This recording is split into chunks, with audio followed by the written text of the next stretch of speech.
In today's video, I am going to teach you how to change language Godaddy. To get started, open your Godaddy website editor dashboard. This is the main area where you manage the design and settings for your site. Once you are inside the editor, take a moment to look over the layout so you can easily find the controls you need. The language setting is located within your site settings, so you will not need to make changes to individual pages one by one. Next, go to the right-hand sidebar menu and click on the Settings tab. This section contains important options that affect how your website behaves and appears. If you are new to the editor, the sidebar is where many of the core site controls are grouped, so it is a good place to become familiar with. After opening Settings, click on Site Language. This is the option that lets you change the language used across supported parts of your website. It is especially useful if you want your site to better match the audience you are trying to reach, or if you are preparing the site for visitors in a different region.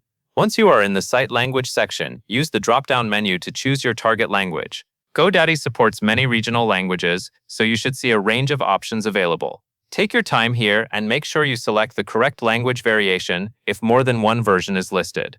This can be helpful for regional spelling, formatting, and user expectations. After selecting your preferred language, save your changes. As soon as the update is applied, the system-generated widget text will translate instantly. This means built-in elements provided by Godaddy, such as certain default interface or widget text, will reflect the new language right away. Keep in mind that this change applies to supported system text, so if you have added custom text manually in other parts of your website, you may still need to update that separately within the editor. It is a good idea to quickly preview your site after saving so you can confirm the language change looks correct. This helps you make sure the translated text appears the way you want before visitors see it. That covers everything you need to know.